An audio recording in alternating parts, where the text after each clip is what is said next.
Hello दोस्तों, welcome my YouTube channel. Air condition का काम सीखने के लिए ये चैनल बहुत ही मुफीद और फ़ायदेमंद है, स्पेशली नए एसी टेक्नीशियन के लिए। ये चैनल एसी के काम को बहुत ही सरल और बहुत ही आसान ट्रिक एंड टिप्स के साथ प्रैक्टिकली एक्सप्लेन करता है।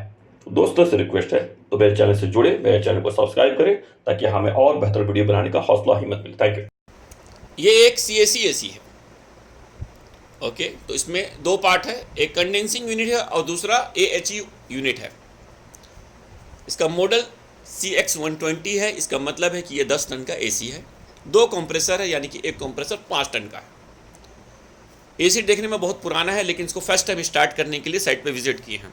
इंस्टॉलर का ये कहना है साइट हमारा रेडी है, आप आइए और एसी को स्टार्ट कीजिए। स्टार्ट करने से पहले जो भी टेक्नीशियन साइट पे विजिट करे, कभी जो फर्स्ट टाइम स्टार्ट कर रहा है, तो कुछ चीज़ों को, कुछ बातों को ध्यान रखना है। तो उसी से रिलेटेड ये वीडियो है। चलते हैं वीडियो की तरफ। ओके, तो सबसे पहले हम लोग उसके जाएंगे नेम प्लेट पर। तो नेम प्लेट को हम लोग चेक करेंगे। तो नेम प्लेट को चेक करते हैं। तो नेम प्लेट में क्या लिखा है CX120, यानी ये 10 टन का एसी है। तो जो अब 10 टन का एसी है, तो इसमें कितने कंप्रेसर हैं? इसमें 2 कंप्रेसर है, यानी कि एक कंप्रेसर आपका 5 टन का है। तो 5 5 2 10 हो गया। ओके, अब दूसरा जो सबसे पहले जो चेक करना है, कंप्रेसर के जो नेम प्लेट है, कंप्रेसर का नेम प्लेट, यूनिट का नेम प्लेट नहीं बोल रहा हूँ, कंप्रेसर का जो नेम प्लेट है उसका वोल्टेज चेक करो। ये बहुत ज़रूरी है, बहुत ज़रूरी है ये। हाँ, इतना ज़रूर कहने क्यों, गलती से मान लीजिए, होता है ऐसा, बहुत बार होता है ऐसा, गलती से अगर कंप्रेसर का वोल्टेज 230 हो और आपका साइड वोल्टेज 380 हो और टेक्नीशियन ने ध्यान नहीं दिया, और बहुत बार इस तरह का भी मसला ब्लास्ट होता है, तो उसको ध्यान रखना है आपको। ओके, ये हो गया। बाद में अभी आप देखिए, यहाँ पर इंस्टॉलर ने कहा कि हमारा साइट रेडी, बस आप आइए और इसी को स्टार्ट कर दीजिए। लेकिन अभी आप देखिए, इसको वाल पहले खोलते हैं। वाल का कैप खोले, कैप खोल के वाल क्लोज है, यानी कि वो जो हाई साइड पे जो गैस है वो है सिस्टम में, जो एसी आया था फैक्ट्री से, वो गैस सेफ है, वो नहीं कुछ किया है, खाली पाइप वो इंस्टॉल किया है बिटवीन कंडेंसिंग यूनिट और AHU के बीच में। लेकिन उसने आप देखिए ना फिल्टर ड्रायर लगाया है, ना साइड ग्लास लगाया, ना सोलेनॉइड वाल लगाया। ये सिस्टम 1 है, जो ऊपर वाला पाइप है वो पहचान के लिए आपको बता रहे, सिस्टम 1 है, और नीचे वाला जो है सिस्टम 2 का लिक्विड लाइन है वो। ओके, तो फर्स्ट वाला ओके, सिस्टम 1 और सिस्टम 2। तो ना ही उसने फिल्टर ड्रायर लगाया, ना ही साइड ग्लास, ना सोलेनॉइड वाल। तो ये कैसे रेडी हुआ? लेकिन वो अपने हिसाब से उसने इंस्टॉल किया।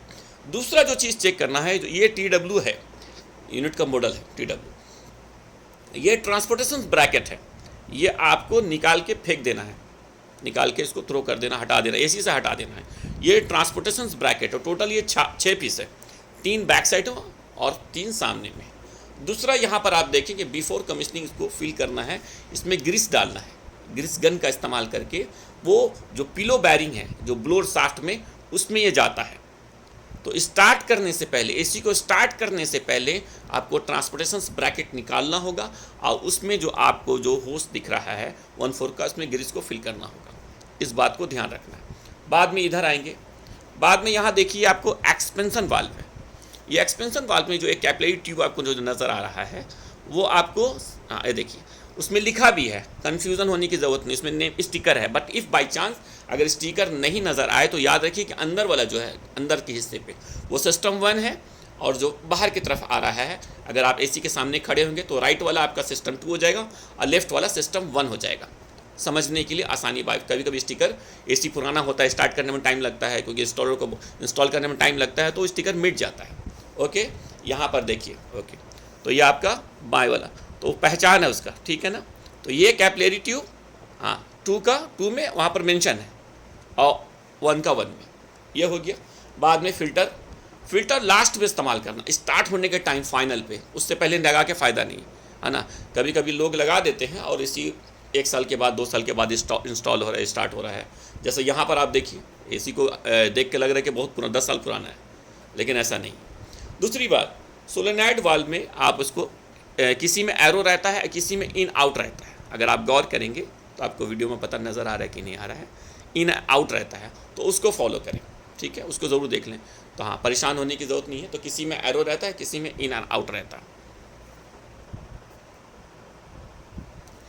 बाद में आप यहाँ वायरिंग देखिए, सोलेनॉइड वाल्व की वायरिंग। सोलेनॉइड वाल्व का 2 तार, सिस्टम 1 सिस्टम 2, सिस्टम 1 का 2 तार और सिस्टम 2 का 2 तार। ये जो सोलेनॉइड वाल्व होगा, अगर जामिल का एसी है तो 220 वोल्टेज चाहिए उसको, सोलेनॉइड वाल्व को 220 वोल्टेज का सोलेनॉइड वाल्व होना चाहिए, उसका जो कॉइल वोल्टेज है। ओके, तो एक वायर आप 5 में लगाएंगे और दूसरा वायर आप 2 में लगाएंगे सिस्टम 1 के लिए। सिस्टम स्टेज 2 का सोलेनॉइड वाल्व का कॉइल का जो वायर है वो एक आएगा 2 में और दूसरा आएगा 6 में। ठीक है, सोलेनॉइड वाल्व का 2 तार, स्टेज 1 का एक 2 में और एक 5 में, और दूसरा एक 6 में और एक 2 में, स्टेज 2 का। ये हो गया।